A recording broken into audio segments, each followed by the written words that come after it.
Deborah Joseph is a 16-year-old student of one of the public schools in Abuja, Nigeria's federal capital. Like many girls her age, she enjoys schooling and would love to actualize her dream of becoming a medical doctor. However, she is not always regular in school as she is compelled to skip some days off every month whenever her menstrual cycle begins. If I'm on my heavy flow, then I usually get stained easily. So I tend not to go to school and rather stay at home. At least let me not, because in school you get criticized for things like that. Like if you stand up and your skirt is stained, then everybody's eyes is on you and all that. So prefer to not be embarrassed like that. Have you been embarrassed before? Yes, once in school. It was also my message.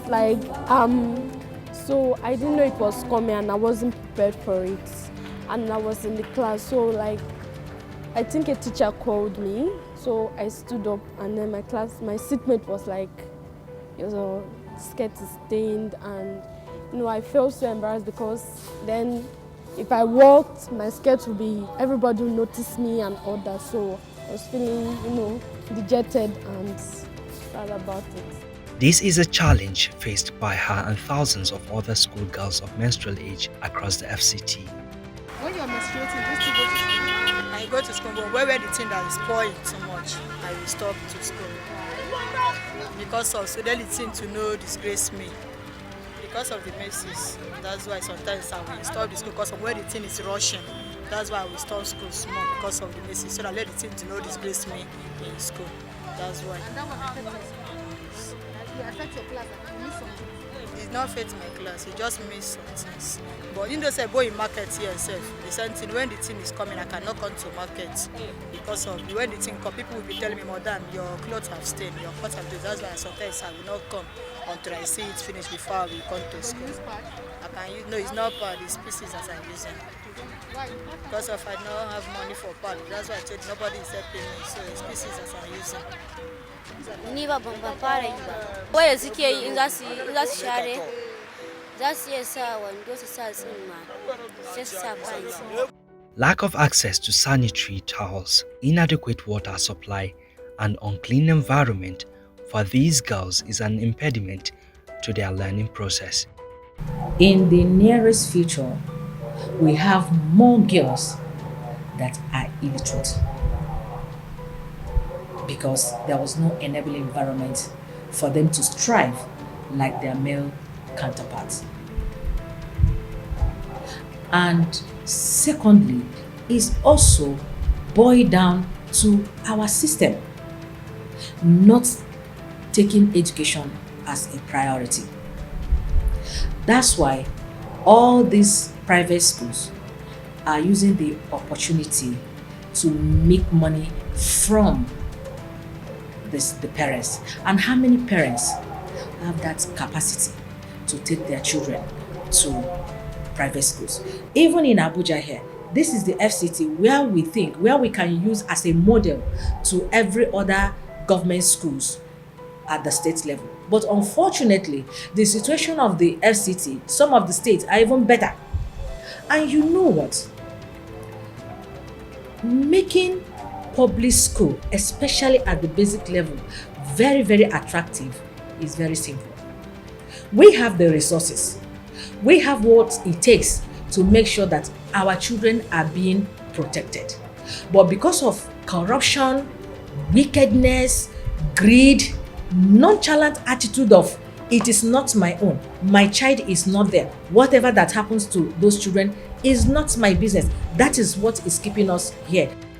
Research has shown that lack of water and sanitation facilities cause girls to miss up to 40 days of class when menstruating, that is, in one academic year, and 40 days of missed school leaves them at a total disadvantage that hampers them from achieving their full potential. Nigeria said they want to end open defecation in 2030.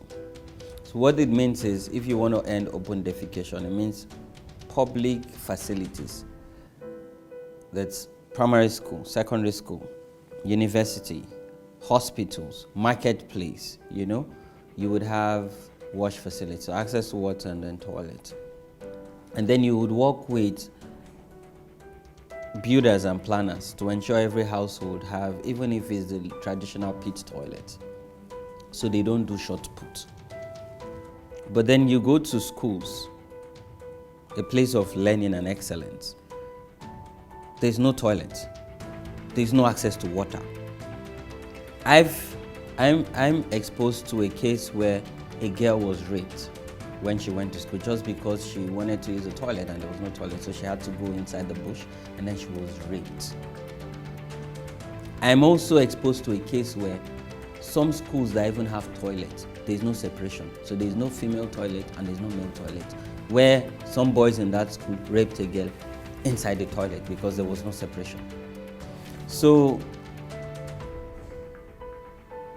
it's just as if we're not serious, because you can't say you want to tackle open defecation and you're building school, you're not integrating water, you're not integrating toilets. Is it animals that you're building the schools for? Even animals use, they excuse themselves and excrete. So it's just, we're not serious. I hope that we would undertake a detailed assessment of the state of public primary schools in Nigeria. We did an assessment in Kaduna State where we visited 609 schools in 4 local governments. We found that at that time that there was no toilet, there was no access to water. And I met with the executive governor of the state and I made my demands clear. And it was really interesting, talking to politicians and elected officials. During the advocacy visit, I remember I said, after I did an introduction of what we did, I now said, our demands are, and then they took a pause and they were saying I had no right to make a demand. And then I said, no, the governor was elected to represent the interests of the people. So I'm here to make a demand using data and statistics on behalf of those people, since they can't speak for themselves. And then they turned it like, it was like an icebreaker, they laughed.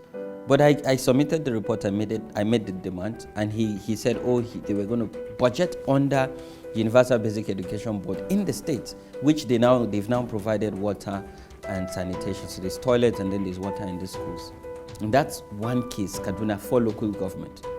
Lack of infrastructure and dilapidated infrastructures in the school are taking these children out of school, especially the girls. Most of the public schools, we don't have the adequate infrastructure for both the boys and girls. No wash facility for the girls and also the boys. The resultant effect in the future is, one, Nigeria will be lacking manpower when it comes to intellectual development, because children are no longer interested in going to school. So it will get to a point, getting people that are well educated that can contribute meaningfully to the development of the economy and also strive at the global level will not be there. Secondly, it will get to a point we will not have our eyes closed while sleeping, because these children will grow up to adulthood, and when they grow up to adulthood without any meaningful skills to make them useful to themselves and to the community, they will bounce back to the society that refuse to take care of them. The message is sent, and this also has to do with moral value. The message is sent is, if you are poor, there are things in life you cannot enjoy. Even today, my own primary school, the one I attended in the FCT, Model Primary School in Asokoro, I will not send my child to that school again.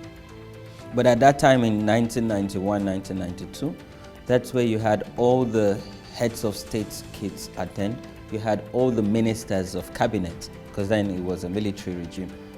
The kids attended that. It was a public school with basic amenities. So for me, the implication is, one, it sends a message to their parents that, one, you have to probably try to steal a lot of money so you can send your kids to school and so they can enjoy basic amenities. The implication is, again, that we are trampling on this rights of these kids, but most importantly, we're sending the wrong message, generally saying, if you're not wealthy, if you're not rich, and you're not your parents or your network is not around power, it means you cannot enjoy your own rights or a basic necessity that government is meant to provide.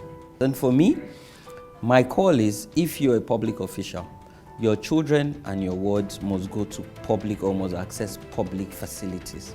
You cannot be a public or elected official and then they access private teaching or private hospital. No. Let them access what you administer. And I think if we can get that in Nigeria, you will see that we'll revamp public education and particularly basic education. Because for me, I'm passionate about basic education. If not for basic education, like I said, I won't be here. National Personnel Audit data of the Universal Basic Education Commission reveals that there are 596 public primary schools in the Federal Capital Territory and 164 public junior secondary schools with 62 public senior secondary schools. While the total number of school enrollment in the FCT was put at 205,758, the number of male pupils was estimated at 102,988, while that of the females was 102,770. By implication, a large number of teenage girls, approximately 20 to 30,000, who are of puberty age in the primary schools may miss 40 days of one school year. When you talked about wash facility, it cut across the globe. It's no longer the north now. You know, before when we talked about issue of insecurity, we concentrated in the north, but now it's widespread all over the country. Now the impact is, one, inadequate wash facility, especially for the girl child, put them off from coming to school.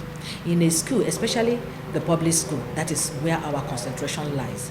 Now, the public school where no separate toilet for the girls or separate toilet for the boys. Most of these girls, during their monthly cycle, they decided to stay at home because they can't come to school knowing fully well that they cannot have the enabling environment to be able to take care of themselves. Equally, the boys. So it's a very big challenge. And although we will not say the government is not really trying, they are really trying, but our major problem is the transparency and accountability in education budgets. It's really quite unfortunate we find ourselves in a country where we don't take education as a priority. If I am the president today, I will make sure that anybody that is in the hem of affair to make sure that our children has free access, quality and safe education. If you refuse to do what you should do, you'll be executed instantly. Not waiting when you retired or you leave the office as a governor or no. You are going to receive your punishment instantly. Now the corruption has eaten deep into all of us that we don't even, our conscience is already dead. We don't even consider the consequences of what we are doing to our loved country. All we are focusing is just to make sure at that particular time we enrich ourselves and endanger the life of our children and the whole country entirely. It is a very dicey situation that need a very, very drastic approach. When you take a trip, just 20, 30, 40, 50 kilometer trip away from the capital, what you see is dilapidated building. Sometimes this building, there are no roof, no access to wash facilities, so no toilets, no water. So what it means is if there's a girl going to that school, anytime she's on her menses, she would lose 3 to 6 days important class. So for me, my assessment is basic education is not doing well. Today, that's why you have parents not even sending their kids or their wards to public primary school. When you look at data, states are accessing this money, but when you go on the ground, the releases is not commiserable to what you find on the ground. For me, one, corruption is a big part of what is responsible.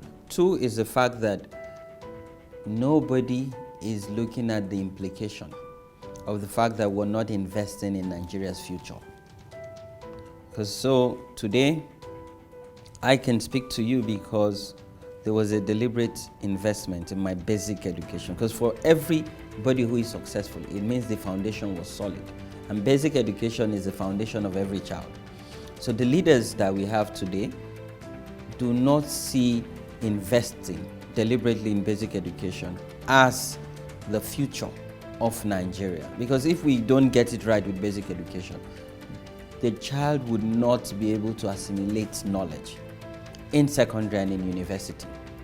So it is just sad and unfortunate that we have crops of leaders that don't see basic education as a priority and as an investment for our future.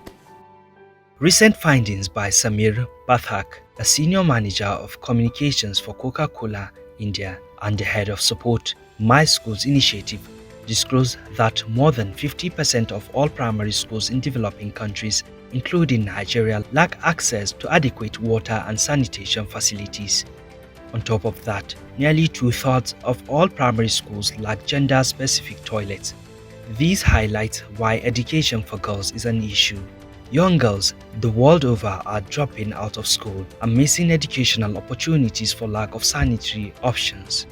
When girls enter puberty, it becomes an affront to their dignity to defecate or change sanitary towels in public, and approximately 1 in 5 may drop out. Though the challenge may not be difficult to fix, however, very few consider access to water and proper sanitation integral to addressing low turnout of girls in schools. Although there have been efforts by the federal government of Nigeria to increase sanitation facilities across the country, schools inclusive, owing to the launch of the Wash and campaign against open defecation, yet not much has been achieved despite all these, hence leaving much to be desired. I really think that government should be able to provide, because I'm in a government school. I'm sure the school won't have unless the government provides for them. So I think if they are able to provide and the school has it down, and then such situation arises, the child can be able to, get the items she needs to clean up herself. And also, I think they should encourage more of these programs of coming to talk to the student girls about their menstrual hygiene. AD4 TV Radio, in its investigation across some selected schools in the FCT, discovered some of these challenges.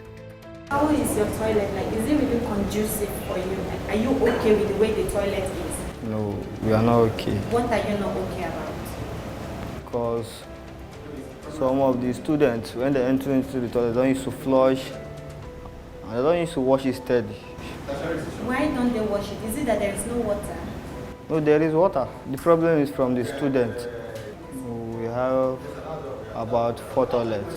4 toilets. How many classes do you have in the school? Just one, we have A to E. A to E? Yeah. Just 2? A to D.